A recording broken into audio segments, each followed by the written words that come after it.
A teen who was arrested for murder on May the 23rd of 2023 claimed that his family members were cannibals. While speaking with Texas law enforcement on the day in question, a member of the family, identified as Lisbeth Olalde, failed to show up for work. When her colleague, Joseph Flyder, went to her Texarkana home, he knocked on the door but received no response. Flyder subsequently forced his way into the house, where he was confronted by Lisbeth's brother, Cesar Olalde. 18-year-old Cesar allegedly pointed a gun at the man while brandishing a knife, ranting about how he thought his family was going to eat him. Local police arrived at the residence located at 563 Lemon Acres Lane at around 10:48 a.m., followed by members of various law enforcement agencies. According to an arrest affidavit, while Cesar was barricaded inside, he called the authorities saying he shot his family. A negotiator from the Bowie County Sheriff's Department eventually convinced him to surrender. Officers then entered the premises and found 4 deceased individuals, including Cesar's parents, Ruben Olalde and Ida Garcia, his older sister Lisbeth, and younger brother Oliver. NBC News reported that the victims appear to have been shot at different places within the house and then dragged to the bathroom. Several spent cartridge casings were scattered on the floor with blood spatter on various surfaces. The suspect was incarcerated locally at the Bi-State Jail on a $10 million bond. The case's investigation was still ongoing upon recent updates. Number 20. Christian Sims and Ashley Morrison.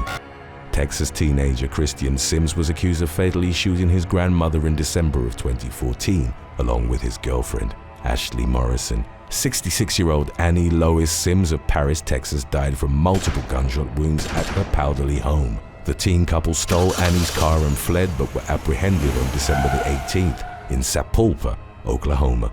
Lamar County investigators reportedly used their credit card activity to track them to a local motel. They signed a waiver of extradition from Tulsa County back to Lamar County on the afternoon of December the 22nd. They were charged with murder, and on October the 18th of 2016, Christian pleaded guilty and was sentenced to 35 years in prison.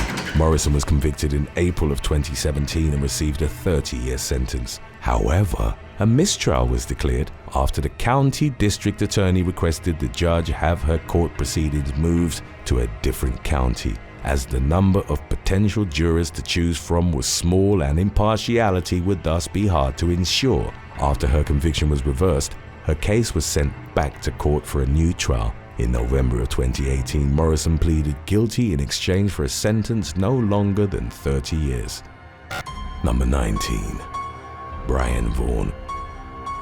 In August of 2018, 16-year-old Brian Vaughan from Wisconsin posted on Facebook that he'd be causing trouble in the streets of Milwaukee for the remainder of the year and into 2019, after cutting off the GPS bracelet he'd been wearing as a result of a juvenile offense. Vaughan drove a stolen pickup truck with 2 passengers. They proceeded to steal a woman's purse, then drove off, reportedly reaching speeds of approximately 80 miles per hour along North 17th Street. After running a red light, Vaughan collided with another vehicle, killing 41-year-old Garrett Borblit and leaving Borblit's 31-year-old passenger critically injured. The team was arrested on the city's south side after weeks of evading law enforcement and several fruitless high-speed chases. On April the 7th of 2021, County Circuit Judge Michelle Havas sentenced Vaughan to 25 years in prison and 20 years on extended supervision. Havas said that the teen had the worst record she'd seen for someone his age, which included 7 delinquencies. Number 18. Aaron Nathaniel. A grieving father whose adolescent son was cruelly murdered on a Brooklyn basketball court ultimately forgave the killer, 18-year-old Aaron Nathaniel, after his sentencing on May the 9th of 2022. The killing occurred shortly before 4 p.m. on September the 21st of 2018 when teen Oluwadurotimi Joseph Oyebola was shooting hoops with friends before heading off to a Brownsville church. As captured by surveillance footage, Nathaniel approached Oyebola, raised his arm and indiscriminately opened fire before fleeing the scene. One of the bullets reportedly entered Oyebola's head. Emergency medical services rushed the victim to Brookdale Hospital, where he succumbed to his wounds. Almost 2 weeks after the shooting, Nathaniel told law enforcement what happened and admitted that the teen wasn't his intended target. He was arrested and arraigned on charges of second-degree murder and second-degree criminal possession of a weapon. He pleaded guilty to the former on April the 6th of 2022 and was sentenced to 10 years to life in prison the following month. Number 17. Arath Jurahui.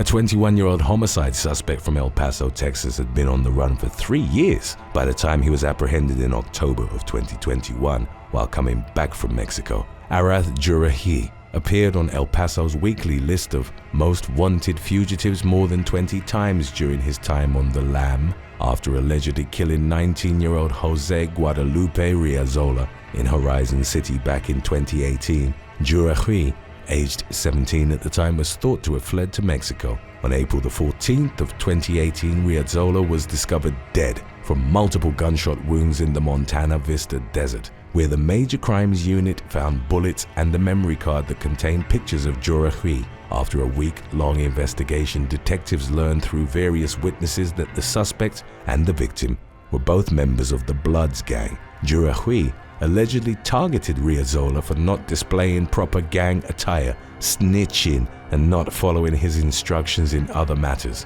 Reportedly fearing retaliation, Jurahui absconded to Ciudad Juarez at about 4 p.m. on October the 25th of 2021. He was recognized by the U.S. Customs and Border Protection agents at the Bridge of the Americas during a vehicle inspection. As a citizen of the United States, he was handed over to El Paso County Sheriff's deputies, who took him into custody on a murder warrant. He is being held at the El Paso County Jail downtown on an $80,000 bond, according to a jail log. He pleaded guilty to a murder charge and received a 25-year sentence on March the 27th of 2023. Number 16. Diane, Zamora, and David Graham. A violent confrontation unfolded in Mansfield, Texas on December the 4th of 1995, marking the culmination of a contentious love triangle involving Diane Zamora and her unfaithful boyfriend David Graham. The couple, both aged 17, had begun dating in August and announced their engagement to their families a month later. On November the 4th, Graham gave his cross-country teammate Adrienne Jones a ride home after a regional meet. During the drive, he allegedly stopped the car and the two had intercourse. The following month, after being questioned by Zamora, Graham admitted to cheating on her. His girlfriend subsequently screamed, hit her head against the floor and shouted, "Kill her, kill her!" The pair subsequently attempted to get in touch with Jones. On the night of December the 3rd, Jones agreed to meet with Graham after he called her and invited her to accompany him on a drive to Joe Pool Lake. They reached their destination at around 12:30 a.m. Unbeknownst to Jones, Zamora was hiding in the trunk of the vehicle. When the car stopped, the teen emerged from the hatchback and confronted Jones about her tryst with Graham. According to Zamora, Jones admitted to being intimate with him and said she felt guilty. A struggle then ensued, during which Jones was struck on the head. After initially fighting back, she got out of the car and made a run for it into a nearby field, whereupon Graham produced a handgun and fatally shot her. In the aftermath of the murder, the couple cleaned up the car, disposed of their bloody clothes, and went home. Hours later, Jones's body was discovered in an open field on Seaton Road. The medical examiner determined that the victim had a blunt traumatic head injury and 2 gunshot wounds, one of which entered right between the eyes. The perpetrators avoided facing justice until the following year. Graham had been attending the Air Force Academy in Colorado Springs, while Zamora was at the Naval Academy in Annapolis, Maryland, where she confessed to murdering Jones to 2 of her roommates. Authorities arrested the high school sweethearts on September the 6th of 1996. They were held at the Tarrant County Jail for capital murder. In 1998, at the beginning of the case's court proceedings, the mother of the victim requested that the death penalty be removed as a sentencing option. In separate trials in February and July of that year, Zamora and Graham were found guilty of capital murder and sentenced to life imprisonment, with parole eligibility after serving 40 years. Number 15. Jeremy Lamont Warren. 18-year-old Naquasia Jacobs and her younger sister, Tramikia, went to the window of their second-floor apartment in Texas on February the 24th of 2018 only to be shot at from below. It was about 2 p.m. when the sisters initially heard a noise from outside their flat, located at 5710 Highland Hills Drive in Dallas. Upon looking out the window, gunfire erupted with bullets hitting Niquacia in the torso and Tramikia in the back. Both were taken to the hospital where the former was pronounced dead. The only lead that investigators found was a surveillance video of the incident. The footage showed a man wearing a black hoodie and talking to another person prior to the outbreak of gunfire. The individual fled in a white Dodge Charger in the shooting's aftermath. After several months of investigation, Dallas police announced that they connected 19-year-old Jeremy Lamont Warren to the crime. At the time, he was already in custody on unrelated charges. Upon being accused of shooting the two sisters, Warren had his original bail raised to $150,000. During court proceedings on August the 4th of 2021, the teen didn't deny that he'd shot at the girls, but told the jury that his intended target was the girls' stepfather. He was sentenced to 60 years in prison, but would be eligible for parole after serving 30 years. Number 14. Madison Barnett.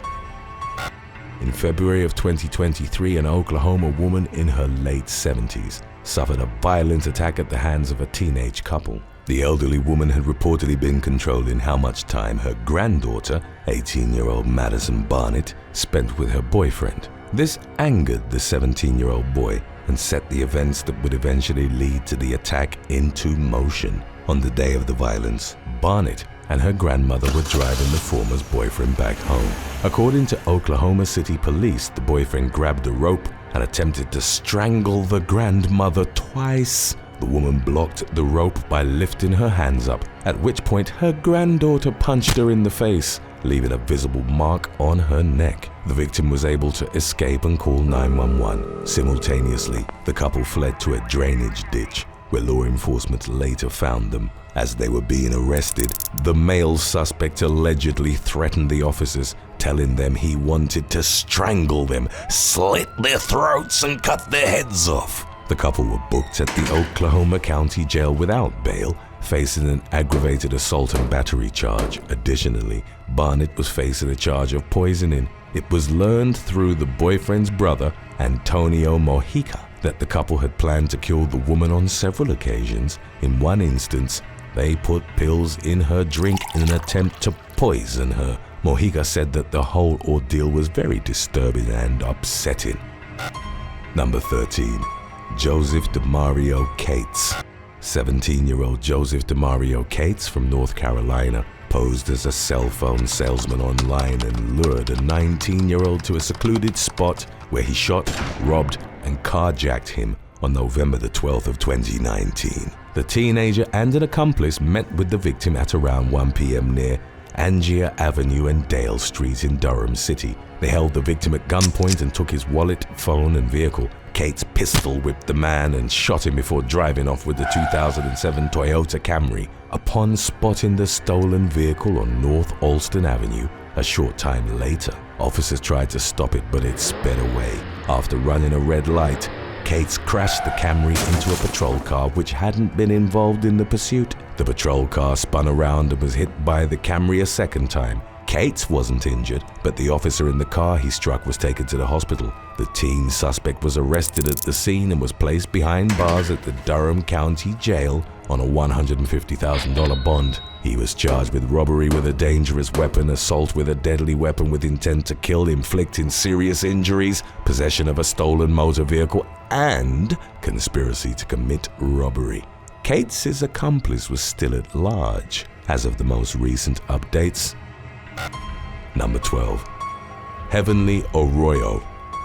In October of 2019, a New York teen allowed her impatient and agitated state to devolve into violence, during the course of which she repeatedly stabbed a woman from Fall River, Massachusetts. Heavenly Arroyo had been staying in Fall River at a home that belonged to her great uncle. It was part of the housing community connected with Father Diaferio Village, where the relatives of her great uncle's lover were staying. Among the house's occupants were 68-year-old Ana Vasquez Rodriguez and her grandson. On October the 6th, Arroyo's great-uncle and his girlfriend were taking Arroyo to her hometown to visit a relative and procure legal documents to formally adopt her. The trip was delayed due to car problems, which caused the teen to become increasingly bothered and restless. Upon arrival at the relative's house, Arroyo retrieved a pair of scissors, went up to Vasquez Rodriguez's room, and viciously stabbed her. Arroyo then showered, got rid of her clothes in a dumpster nearby, and told the victim's grandson that his grandmother wasn't well.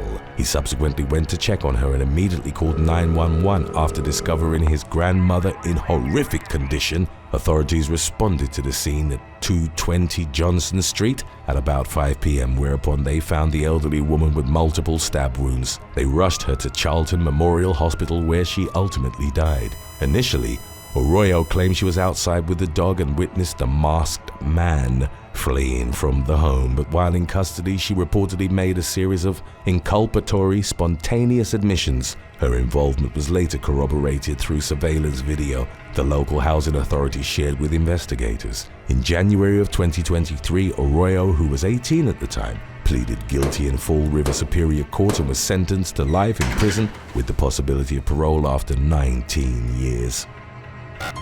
Number 11. Brooke Higgins and Sienna Johnson.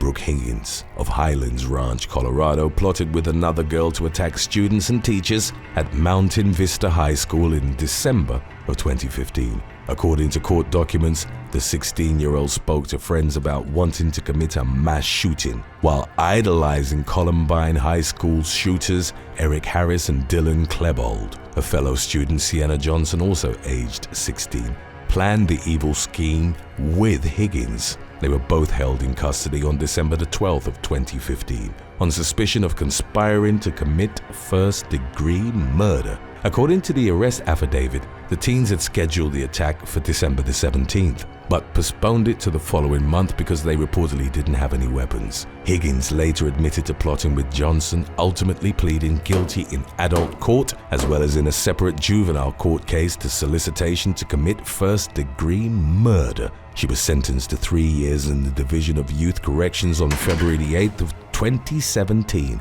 and got credit for over 400 days she'd already served. Additionally, she was ordered to serve 4 years of supervised probation with mental health treatment after completing her youth corrections sentence. 6 months later, Johnson pleaded guilty to conspiracy to commit murder in juvenile court and felony menacing as an adult. She was sentenced to 5 years in youth corrections to be followed by a 4-year probation. Number 10. Emily Nicole Wilson. In the aftermath of a mass shooting at a Florida institution, a reportedly studious high schooler made extreme threats in order to buy time to prepare for a test in 2018. On February the 21st, Emily Nicole Wilson posted a gun emoji with the words Vinemont School and the supposed date of the attack in a group text on the Text Now app. After the authorities were notified, the 18-year-old was arrested on felony charges for making threats against her school in Vinemont City, Alabama. According to school officials, Wilson wouldn't be allowed to return to class. At a subsequent press conference, the Cullman County Sheriff said that the teen's actions were a result of being unprepared for an upcoming math test. Officials said that she thought sending the message would result in a school closing, which would give her more time to study. Number 9. 4 adolescents.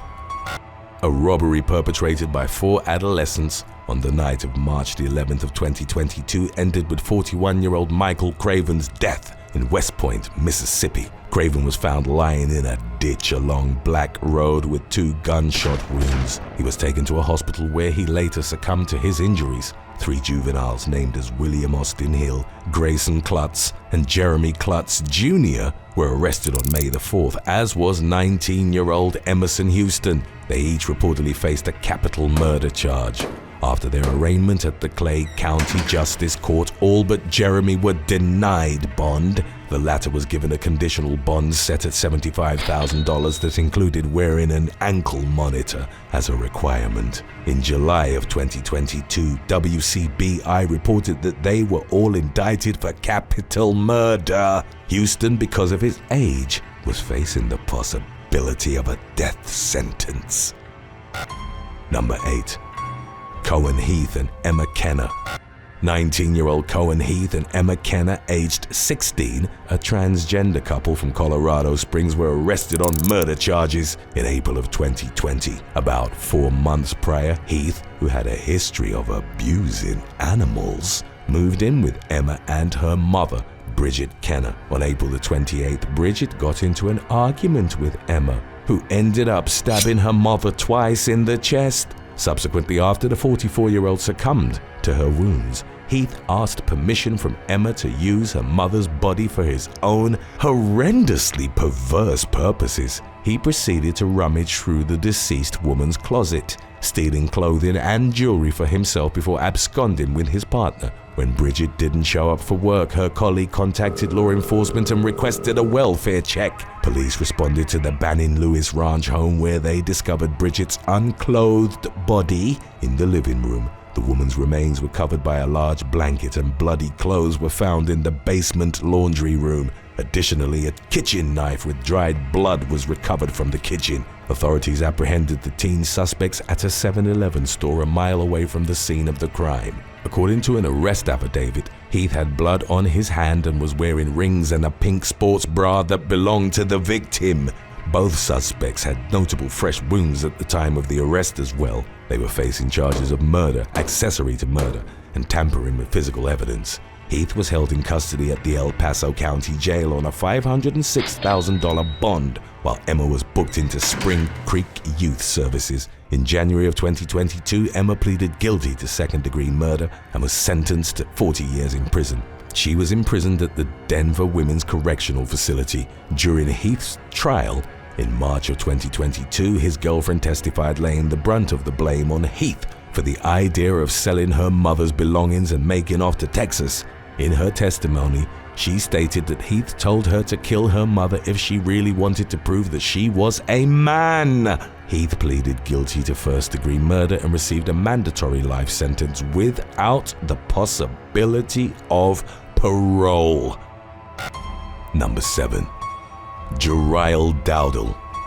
Shortly after 4 p.m. on September the 4th of 2021, police came upon 2 men who'd been shot at the Roebuck Shopping Center in Birmingham, Alabama. 21-year-old Cornelius Jashawn Hilliard and Reginald Curtis Crawford Jr., aged 26, both died at the scene of the crime, located in the 9100 block of Parkway East in the Superior for Men's store. 2 others were injured but survived. Law enforcement later spotted a vehicle owned by the individual they'd identified as a suspect.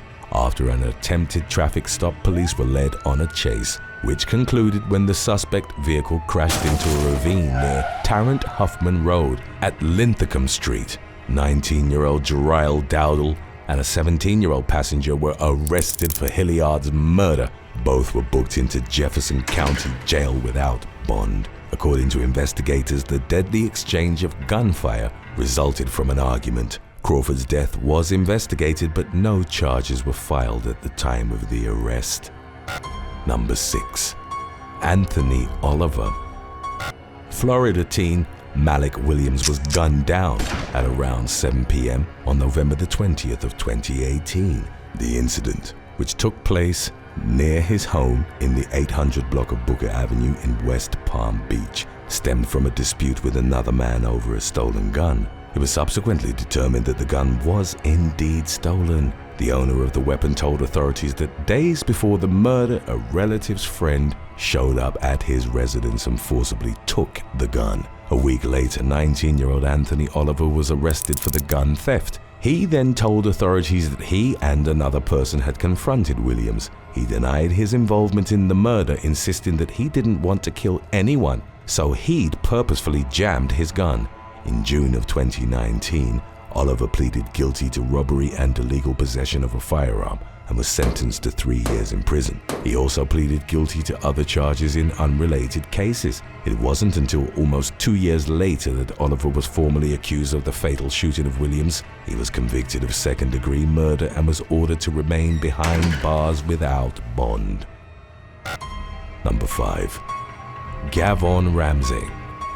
On the morning of April the 9th of 2018, the The police in Wadsworth, Ohio, received a call about a missing 98-year-old woman. Margaret Douglas's family reportedly hadn't seen her for several days. When officers arrived at the residence for a wellness check, they were unable to locate her.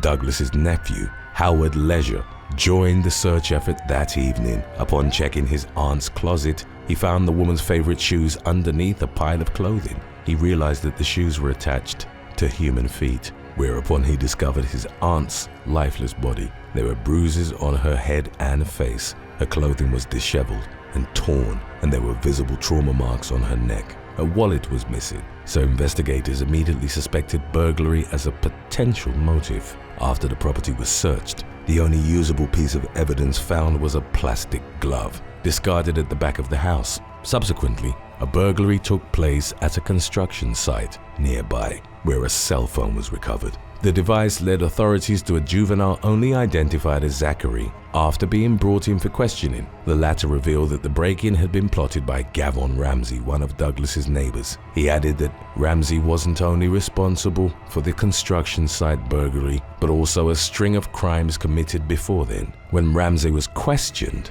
the 17-year-old confessed to multiple crimes. Investigators looked through his phone and found images of Douglas in her home. Unbeknownst to her, the teen had gained access to her house and recorded her while she was sleeping. Ramsey stated he'd done it for the adrenaline rush. He added that when the woman awoke, he forced her to the ground and strangled her, and he was thus arrested for murder. When Ramsey's house was searched, a glove that matched the one found at the scene of the crime, as well as the woman's missing wallet, were recovered. Additionally, officials discovered a journal belonging to the suspect that contained written notes about serial killers and vivid descriptions of fantasies about violence and murder. In November of 2018, Ramsey was found guilty and sentenced to life in prison without the possibility of parole. Number 4. Sylvia, Anaro, and Jace Villafana Diaz. Police were sent to a Shell gas station in Duluth, Georgia, on the night of February the 5th of 2020 following a 911 call about gunshots on the premises. Fox 5 later reported that both the suspects and the victim had left when the police arrived just after 10 p.m. Officers were informed by eyewitnesses that a man had been shot before driving away. The victim's crashed car was found just west of the gas station in front of an apartment building on the 3700 block of Club Drive. According to law enforcement, 20-year-old Jamoon L. Winslow was discovered inside the broken-down vehicle with what appeared to be a gunshot wound. What followed were weeks of investigation during which suspects Sylvia Anaro and Jace Villafana Diaz, both aged 19, were identified by detectives. The teens were apprehended on February the 18th and booked at the Gwinnett County Jail. They were accused of aggravated assault and felony murder. More than a week later, police were seeking a third suspect, identified as 19-year-old Jaime Manuel Jimenez. Number 3. Alicia Cooley. Just before 10 p.m. on June the 5th of 2021, police in Columbus, Georgia were called to the Luther Wilson Apartments, where they discovered a deceased male. The victim, who'd been shot, was identified by the Georgia Bureau of Investigations as 21-year-old Marcel Ernst Antoine Samady of Rock Hill, South Carolina. On January the 4th of 2022, arrest warrants were issued for 17-year-old Alicia Cooley and Corey Trope, aged 24. The former turned herself in the following day. On January the 11th, Trope was arrested in South Carolina and detained at the Muskogee County Jail 3 days later after his extradition back to Georgia. It was determined through further investigation that both suspects were members of a gang called Insane Crips. The pair and an additional 3 gang members were indicted on October the 18th in connection with the shooting of Samady. The Attorney General said that the 5 suspects were facing a total of 52 charges that included violations of the Street Gang and Prevention Act, felony murder, aggravated assault, criminal damage to property in the first degree, and weapons offenses. Number 2. Luis Gutierrez and Christian Saucido. In Arlington, Texas, Qadir Hamdan was murdered in cold blood on March the 21st of 2023 after trying to help his relatives sell a car. The 55-year-old met with a pair of Texas teens who presented themselves online as potential buyers. After 18-year-old Luis Gutierrez and Christian Saucido, aged 19, arrived at Hamdan's home, the three left to test drive the vehicle. Investigators surmised that as they were driving, one of the teen suspects pulled a gun and fired it at Hamdan. The victim was found at about 6 p.m. lying unresponsive in the 700 block of Port Richmond Way. He was taken to a hospital where he was subsequently pronounced dead. 3 weeks later, Saucido was arrested at his Dallas home by the U.S. Marshals North Texas Fugitive Task Force. He was booked into the Arlington County Jail and later transferred to the Tarrant County Jail on a $500,000 bond. Meanwhile, Gutierrez had already been arrested for an unrelated offense and was held in custody at the Dallas County Jail on a total bond of $2,110,000 for charges related to both cases. If you have not yet seen our video and when having a crush goes wrong, then be sure to stay put after number 1 to watch that one as well. Number 1. Jesus Fernandez and Vanessa Macias. At around 10:30 p.m. on October the 18th of 2019, sheriff's deputies in Tulare County, California found a male juvenile who'd been shot lying in a pool of his own blood. Ignacio Lemos succumbed to wounds in his upper torso and was pronounced dead at the scene located on Washington Avenue in early March. Homicide detectives were then called to the location to collect evidence and interview witnesses. They determined that 18-year-old Jesus Fernandez and Vanessa Macias, aged 19, were responsible for Lemus's death. At around 9 o'clock the following morning, the pair were detained following a traffic stop. After being interrogated, they were arrested. Fernandez was booked into jail on suspicion of homicide, while Macias was held in custody at the Bob Wiley Detention Facility on suspicion of accessory after the fact. Both were denied bail. The victim's mother told Action News the following day that Macias would sometimes flirt with her son, which wasn't okay with her boyfriend. After their first court appearance on October the 22nd, they were each charged with 1 count of murder and were facing the possibility of life imprisonment. Number 8. Scott Amador. Michigan man Jonathan Schmitz was invited to the taping of an episode of The Jenny Jones Show on March the 6th of 1995, in which the producers told him that a secret admirer of his would be revealed. When 24-year-old Schmitz walked on stage, it emerged that his secret crush, whom he'd assumed was a woman, was actually 32-year-old Scott Bernard Amador, a male acquaintance who lived near him in Lake Orion. Also present at the taping was their mutual friend, Donna Riley, who'd introduced the two men at an earlier date and who'd facilitated Schmitz's unwitting participation in the segment. Before he'd walked on stage, Jones had encouraged Amador to talk about the fantasies he had involving his crush. Although shaken up by the reveal, Schmitz sat next to him and the taping continued, with him claiming at one point that he definitely preferred women. 3 days later, after a night of drinking with friends, Schmitz returned to his home to find an anonymous and suggestive note on his door. He then bought a shotgun and went to Amador's mobile home to ask if he'd written it. As later indicated by court documents, the man replied with a smile. Schmitz then retrieved the shotgun from his car and fatally shot Amador in the chest.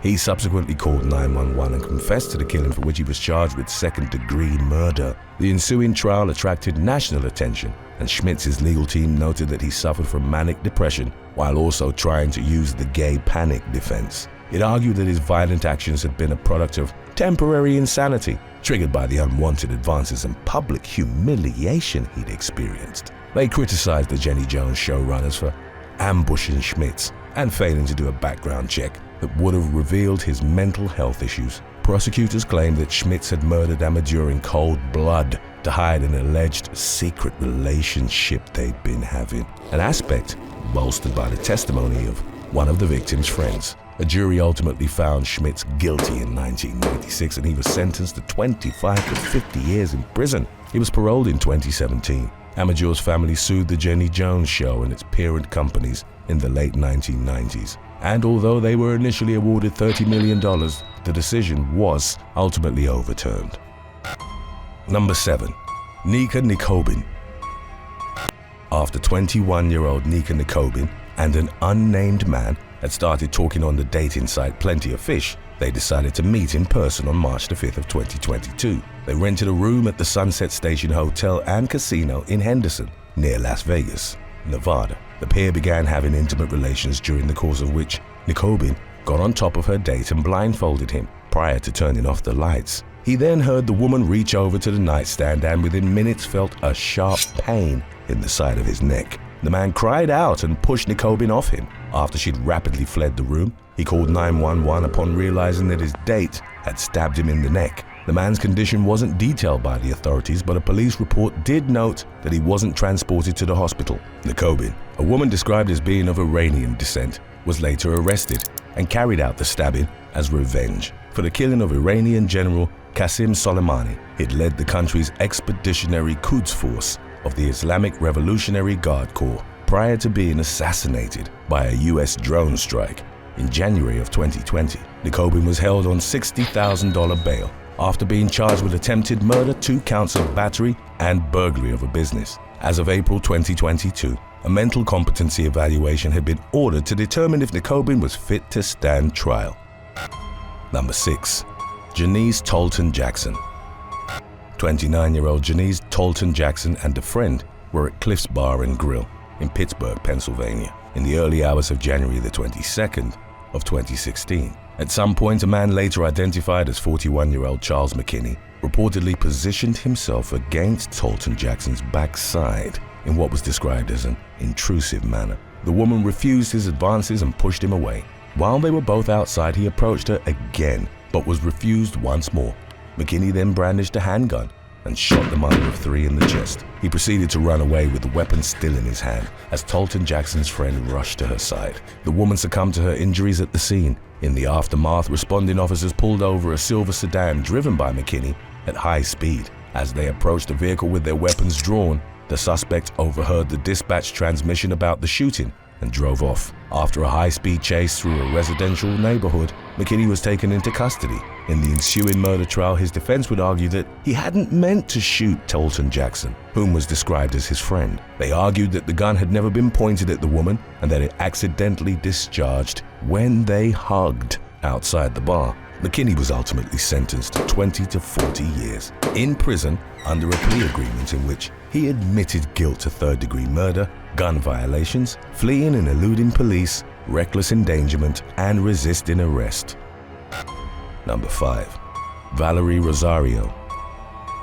On February the 7th of 2022, an unidentified 24-year-old man went to an apartment in the Bronx borough of New York City to meet up with his Instagram crush, Valerie Rosario, with whom he'd been interacting on the platform for several months. She immediately tried to ply him with alcohol upon his arrival, and at about 1 a.m., 3 men barged into the apartment. They were working with 22-year-old Rosario in a plot to kidnap and rob the victim. After they'd seen him flash him money on social media, they pistol-whipped the man and systematically tortured him over the course of multiple hours. The masked kidnappers placed the victim in the bathtub, where they slashed him about the body with a knife and used flammable liquid to inflict burns to his torso, back, and legs. The attackers then moved the victim to a different location and in the afternoon FaceTimed his brother to demand a ransom of $100,000. As indicated by court papers, the police tracked down one of the kidnappers, named as Javier Vargas, outside an address in Queens. They found him sitting in a van, armed with a knife. In the back of the vehicle, officers discovered the victim wrapped in a blanket and with tape covering his nose and mouth. The man's 24 hours of torment had left him barely breathing, but he ultimately survived. In March of 2022, Rosario was arrested on charges of kidnapping and attempted murder, to which she pleaded not guilty during her Manhattan Supreme Court arraignment. She was held without bail and due to return to court in June. Number 4. Eddie Leal. Professional boxer Eddie Leal's family reported that he was in a good mood on May the 30th of 2011 after he'd made plans to meet his Facebook crush, Rebecca Santiago, in person. He was enamored with her and felt they'd have a lasting connection. The 23-year-old headed out of his San Jacinto, California home but his family members became concerned when he failed to return the following day. The promising bantamweight was subsequently found dead by the police in the driver's seat of his Toyota Corolla. It suffered multiple bullet wounds, and a homicide investigation was launched. The authorities traced the IP behind the Rebecca Santiago profile to an address about 100 yards from the murder scene. It ultimately emerged that the profile had been operated from a laptop owned by Manuel Guzman, then in his late teens. By using a photo of a model from the internet, the authorities didn't initially have enough evidence to tie him to the killing, but as the investigation progressed, they found that he'd inserted himself in the meetup with Leo. As Santiago, he claimed that the boxer would initially be met by her brother. The police then found a witness to whom Guzman had confessed to have created the profile, which he'd planned to use towards robbing unsuspecting men as a way of supporting his drug habit. Roughly 11 months after Leo's slaying, Guzman was arrested and charged with murder in the first degree. The prosecutors described the incident as a thrill killing, and Guzman was sentenced to life in prison without the possibility of parole in 2013. Number 3. Angie Zapata. Colorado transgender teenager Angie Zapata began talking to Alan Andrade on the mobile social network MocoSpace in 2008. She then decided to meet her crush, aged 31 at the time, in person. 18-year-old Zapata and Andrade spent roughly 3 days together, starting from July the 15th at the former's Greeley apartment. During that time, an intimate act had occurred, but Andrade eventually began to suspect that Zapata was transgender. He confronted her and was reportedly told, "I am all woman," but became enraged upon grabbing her body for proof. Andrade started beating Zapata with his fists and then repeatedly struck her with a fire extinguisher until she was dead. He then left in the victim's car, behind the wheel of which he was eventually arrested near his residence. Incriminating evidence, including the murder weapon, was found in the vehicle, and while referencing Zapata, Andrade told the arresting officers he thought he'd killed it. The confession was, however, deemed inadmissible because the police had allegedly ignored Andrade's attempt to remain silent. During his ensuing trial, the jury heard jailhouse conversations of him telling a girlfriend that gay things must die, further revealing the dehumanizing regard in which he'd held the victim. Andrade was sentenced to life in prison without the possibility of parole after being found guilty of first-degree murder, hate crimes, aggravated motor vehicle theft, and identity theft. A judge added 60 years to his sentence based on 6 prior felony convictions, due to which he was considered an habitual criminal. Number 2. Marisa Benedicto. In the spring of 2011, California teen Marisa Benedicto traveled to the UK to meet David Russell, her internet crush, with whom she'd bonded over their shared love of heavy metal music, particularly the band Bring Me the Horizon. Shortly after the 19-year-old had arrived at a railway station in Northampton, Russell took her to a wooded area. While there, the man convinced Benedicto to wear a blindfold and hold her arms out, claiming he had a surprise for her. The teen excitedly did as asked, but moments later, Russell slit her throat with a kitchen knife. As Benedicto pulled away, he reportedly screamed at her, "Why won't you die? You've ruined my life forever." He then allegedly stabbed, headbutted, and struck her with a log, but the teenager mustered enough strength to stagger to a nearby house. The homeowner called the emergency services, and Benedicto, who was bleeding profusely from a 2-inch cut in her neck, ultimately survived the horrific encounter. Armed officers subsequently found Russell collapsed in his home from a suspected overdose, but he too recovered after receiving treatment. Investigators later learned that while awaiting Benedicto's arrival, Russell had searched for ways to kill someone with your bare hands, how to kill someone and get away with it, and best knife to kill someone online. The man, a reported sufferer of autism spectrum disorder, was jailed for 14 years after being found guilty of attempted murder. Number 1. Jamie Calloway. In late April of 2012, a woman from Montgomery County, Ohio, was arrested on a misdemeanor count of menacing by stalking. 33-year-old Jamie Calloway, easily identifiable by an all-capital letter tattoo of the word God on her forehead, had spent time in the county jail on separate occasions for charges that included obstruction, criminal damage, domestic violence, theft, and aggravated menacing. In March of the previous year, she'd been arrested on drug possession charges. As reported by local authorities during one of her jail stints, Calloway took a liking to a female corrections officer. After her release, she began harassing the unnamed woman, allegedly in a bid to get her attention. She was accused of calling the victim's house, sending her packages and slashing her tires. As news of the arrest began circulating online, some users pointed to Calloway's YouTube channel as being potentially reflective of her unstable personality. She called herself Jamie Godhead Platinum on the platform and posted videos of herself ranting while displaying Bible verses. Her content also featured videos of ramblings on Satanology, Godology, and the Satanic Society. Thanks for watching. Would you rather spend a weekend with a famous personality from history or a single day with a loved one who has passed? Let us know in the comments section below.